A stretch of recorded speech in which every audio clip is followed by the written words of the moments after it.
What's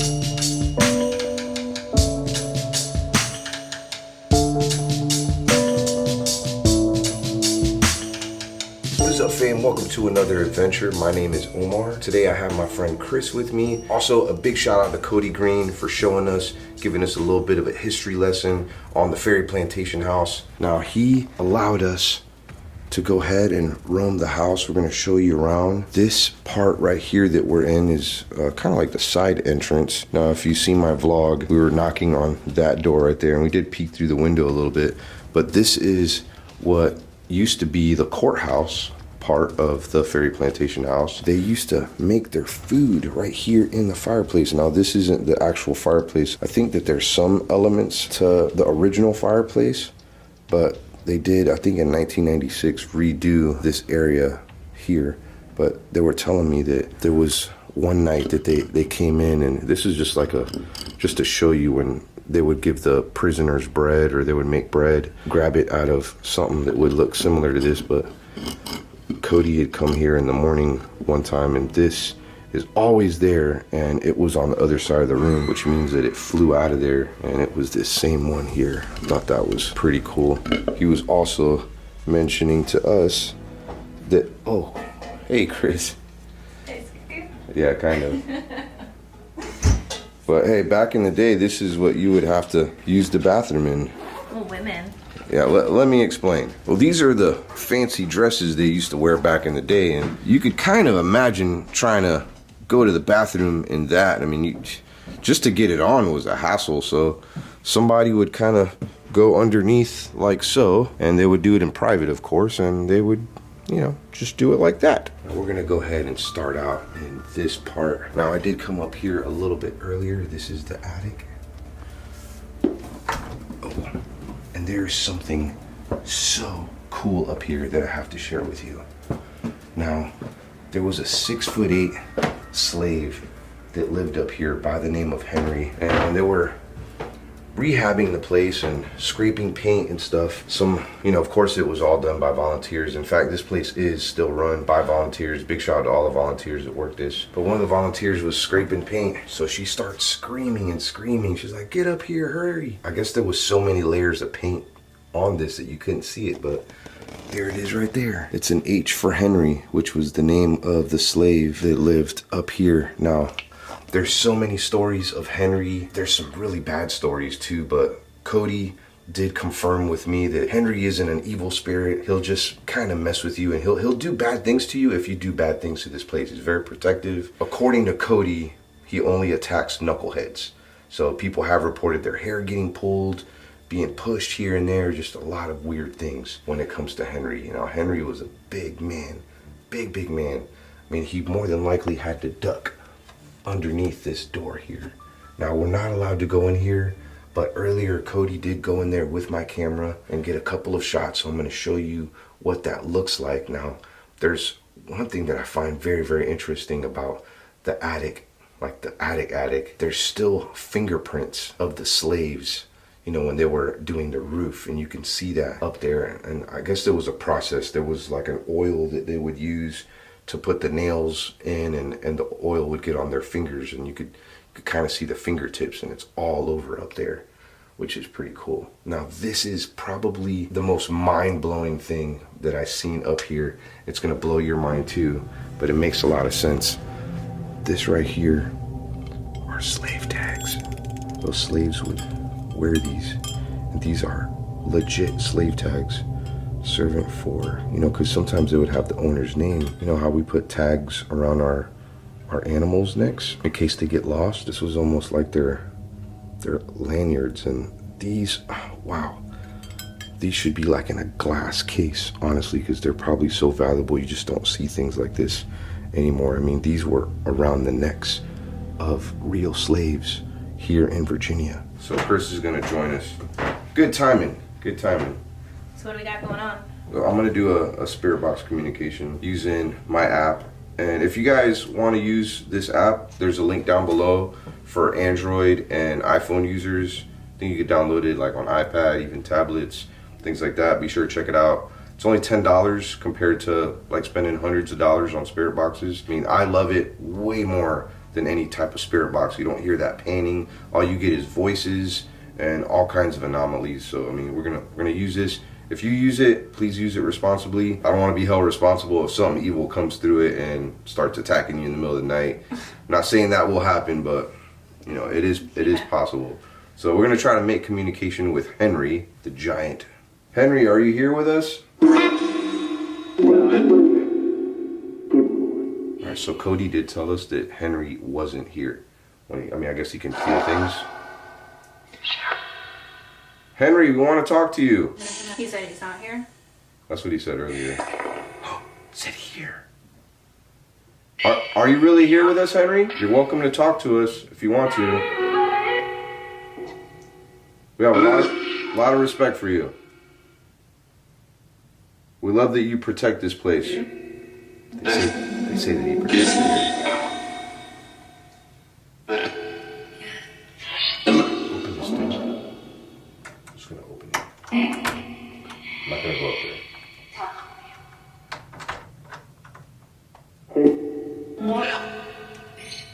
I'm not getting very clear things, and that's weird. All right. We'll listen to it later and we'll see if we hear it. Leave? Yeah. Just told me to leave. Okay, we're gonna let you rest, okay, Henry?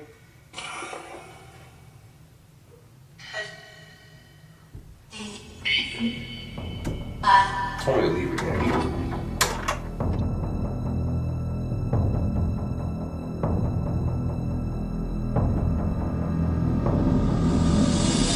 I was doing some B-roll upstairs and I hear Chris freaking out. And I'm like, what's going on? And she comes up and she was like, was that you? Were you playing music or something? And I'm like, no, I have my camera. She supposedly heard some kid, they were like singing Christmas music. Yeah, that's what it sounded like in the house. Like jingle bells. Maybe it's like one of their Christmas ornaments, but you said it was loud No, though. he said that the only thing that could be playing that is actually unplugged. What? Yeah. Wonder if you got that on video. I think I did. Well, these are the original floors dating back to the 1800s. It's cool. There's a lot of original work in here too. We are stepping foot, in my opinion, the creepiest room of the Ferry Plantation house. Now, I'm not sure as far as activity happening in here. We're gonna find out in a second. But one of the main reasons why, in my opinion, this is the creepiest room is because this is where they would have not only funerals, but there would be dead bodies right here. And from what I hear, there was quite a few of them. Now, back in the days, they couldn't really distinguish a difference between a coma and death. They still have this name when it comes to funerals, and it's called wake. And what they would do is they would lay the body here for about 4 or 5 days, and they would tie a bell to the foot. If they woke up, then obviously they were still alive and they were in a coma. Now, the reason why they did this is because there was many bodies back in the day that were being buried because they were maybe in a coma or somebody lost consciousness and they didn't know to check a pulse. They didn't know any of that. So people were being buried alive, and they didn't find this out until later on. They would, you know, kind of get suspicious, and they would, of course, get the bodies out of the ground, and they would see that their nails are all scratched up, their knuckles are bare because they were trying to get out. So they would keep them in a room like this. From what I hear, it was right here in the middle. And one thing that is really creepy too, and this is one of the little girls that died here. Her name was Bessie, and she died at the age of 5. Now, you might just think this is a just regular picture of her, but she's actually dead in that picture. And this is one thing that they would do back in the day, because photographs were very, very expensive. So they would take pictures of their loved ones dead. And you can see there, see? So it's very unique, and she's one of the spirits that haunt the Ferry Plantation house. Rest in peace. Now, they say that this is Isabelle Macintosh, and that is an apparition that showed itself. She takes form in a young woman and also an older woman. I want to say she was in her early 40s there, and she was childbearing, and she had just heard that her husband was deceased, you know, from the war. That's from what I was told, but I'm going to take you upstairs to show you that same window. Here's another picture of an apparition that was caught. Full female apparition. And that was taken I want to say right over. Oh, wait a minute. This picture was taken right here, right where we're standing. You could still see that knob. I'm unsure when this picture was taken, but yeah, I thought that was really creepy. I think this picture was taken upstairs, and I'll show you the location of that. And they say that this full female apparition could have been the apparition of Cora or Stella. I'm not sure exactly. They even say it could have been Bessie. Can't see her face, but you could see her dress, and definitely the way they used to dress back in the day. I'm a big history nut, and when they told me what this piano was sitting in storage for a really long time. It hasn't been tuned, but Thomas Jefferson himself used to sit down and play this very same piano right here. I thought that was really cool. If you don't know who Thomas Jefferson is, I mean, he's only like the biggest deal ever. You know, Declaration of Independence comes into mind. One of our founding fathers, President of the United States. There he goes right there.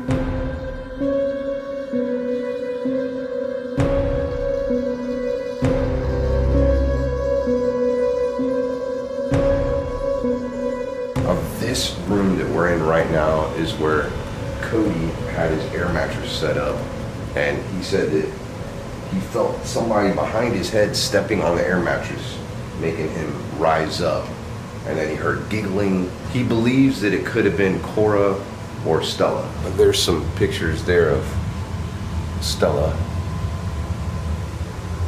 I think up there too. Here they both had like a really good sense of humor. Oh, what was that? Hello? I see a security camera, but I just heard a voice. Is that you messing with me, Chris? Whatever. No, legit, I was up here and there was some whispering in the corner over here. The room with the witch's balls. Oh, interesting. I was saying your name like for a while. No, but before you started doing that, I heard like some whispering in the corner over here. I think I did get it on camera, yeah. Oh, wow. I thought there's like a security monitor, yeah. And I thought it was linked to that, but it's not. Anyway, so we're talking about witch's balls here. And I know they sound weird. If you've never seen one of these, supposedly this is a witch's ball. Now these branches on the inside are supposed to trap spirits. I guess demons are attracted to it, and they'll go in and they'll keep negative spirits out. That's what they say with a witch's ball. Most of the time they would have like real tree branches inside of these. These are beautiful, by the way, and you put them out by your window. We're gonna have to come back up here with a spirit box. Hello? See, I could hear Chris downstairs talking, but there was some real whispering coming from in here. I don't know. Anyways, this is where that picture was taken, and it was kind of taken at an angle.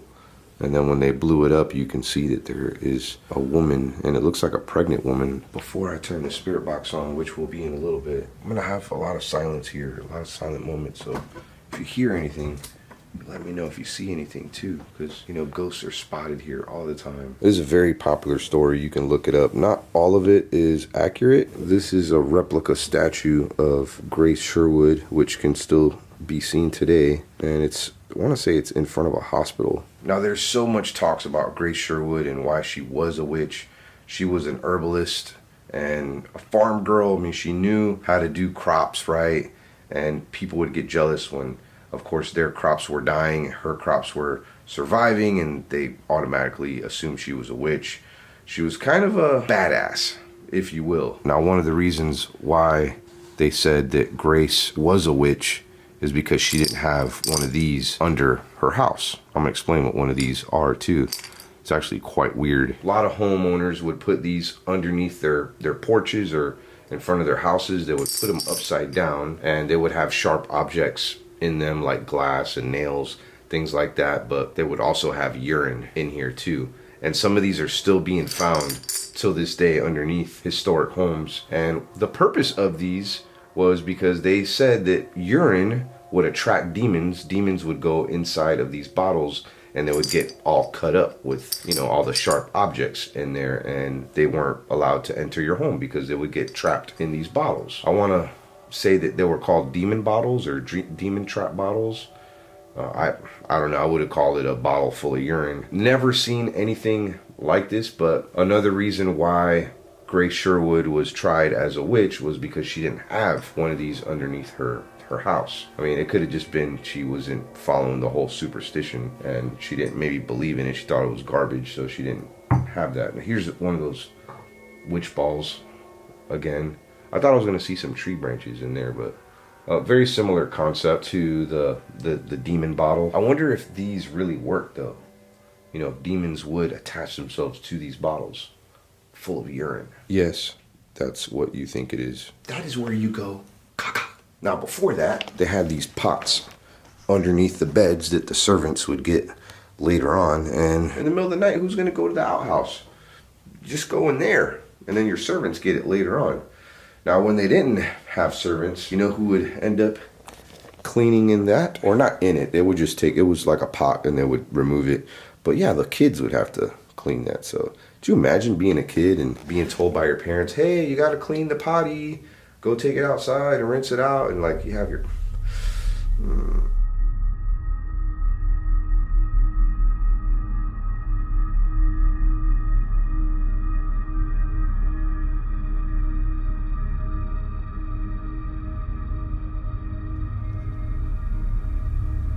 Whoa. It's a pretty cool mirror. Here's a picture of Cora, and there's Stella. She was the one that was poisoned, so they say, like, by mushrooms, and she ended up dying, and then her husband ended up marrying Cora, the younger sister. They say that both of them haunt this house. Now Julie was a very respected servant here, aka nanny, and it makes sense why her room would be by the nursery, of course. Hello?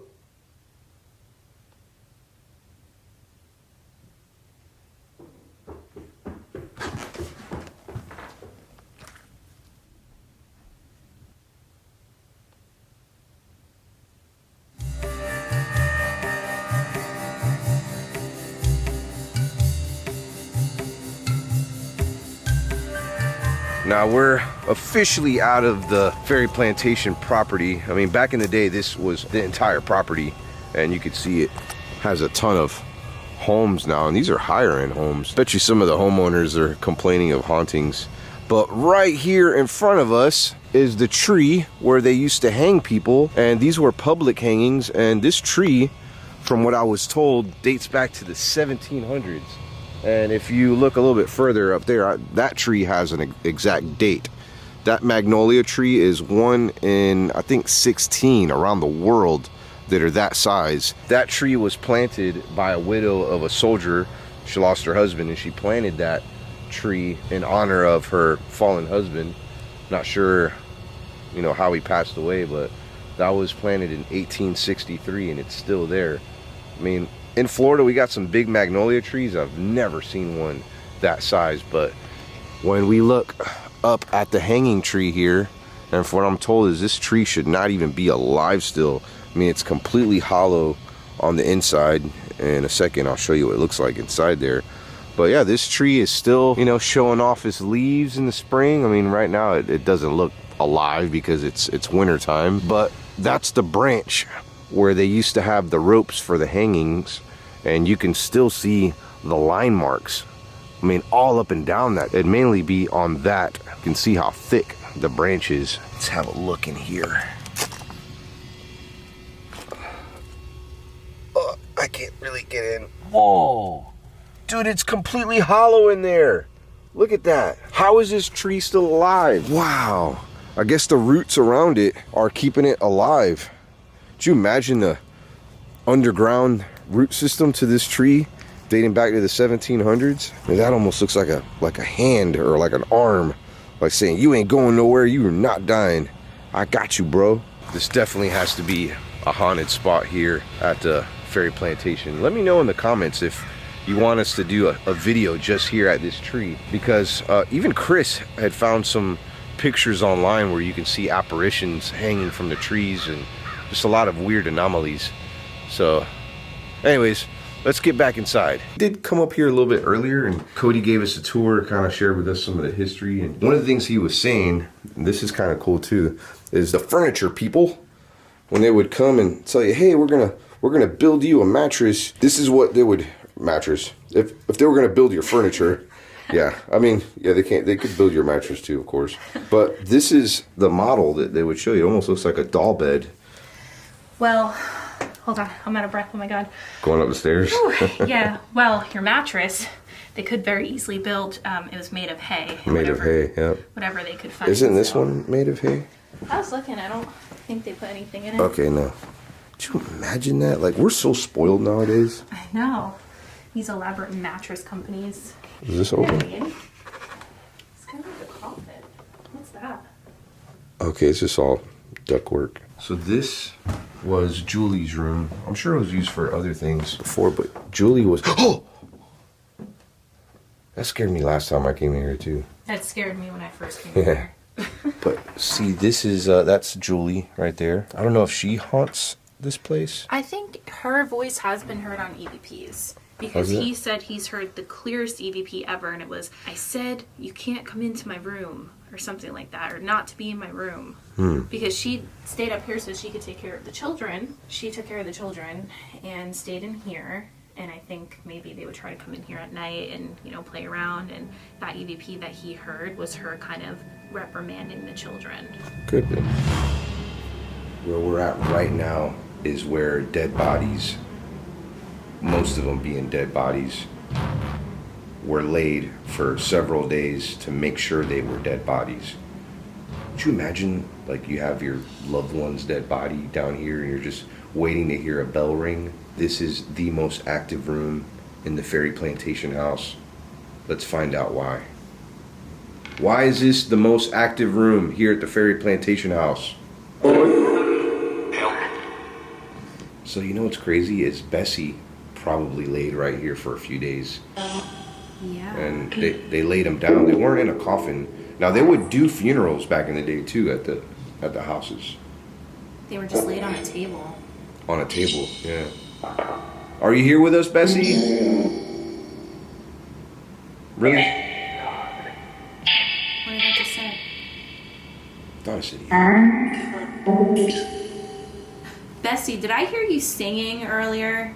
Was that you? That's a little girl. That sounded like a little girl. Yeah. Wow. That could have been Bessie. Chris is right behind me, in case you're wondering. What about Thomas Jefferson? Maybe he attached himself to that piano? Who knows? He did like that piano.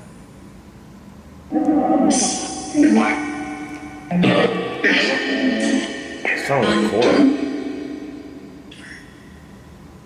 What was Cora and Stella's husband's name? Charles. Charles. Is Charles here with us?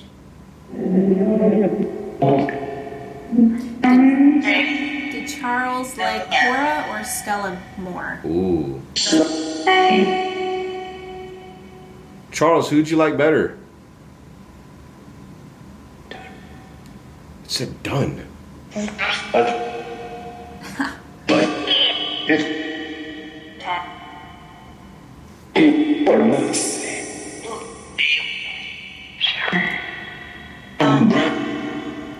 Who are these apparitions that we see behind us? In the pictures.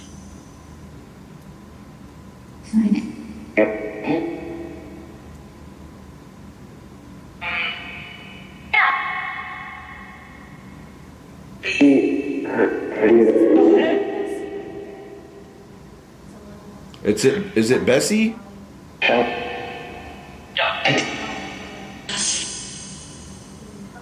Why is this room the most haunted? I heard death again. I heard death too, or dead. Did people not know that you were dead? Alright, do people not know that you were alive? I have a good question. How many that were in this room that got buried alive? Sound like a number. 5. 4. 4? Like how many were buried alive?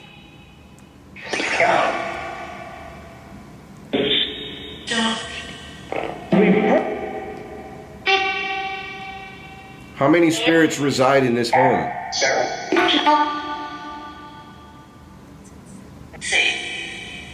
Safe.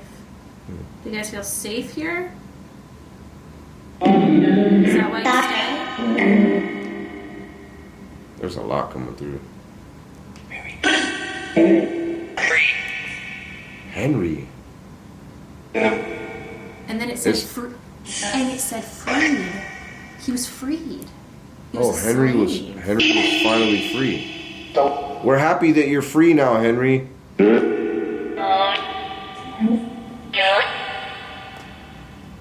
All right, we don't want to disturb you anymore.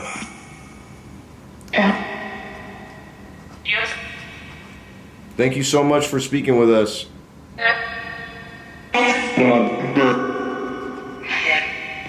All right, we're saying goodbye. You guys cannot follow us back home, okay? You stay here. Okay, bye. Thank you. Guys. That was pretty interesting. Yeah, hearing Henry and then the word freed, he was freed right after the Civil War. So. That's why it's nice when you're doing spirit box communication to have more than one person kind of breaking down what's coming through, because you really can't tell what's coming through till you hear it a few times. So if you have a couple fresh ears listening to it, then, you know, more likely right then and there you can kind of like, hey, that said that. And, Right. you know, you get to, that's like we both heard Henry. I didn't hear the free part though. I'm pretty sure when I go back and listen to it, that's going to be there.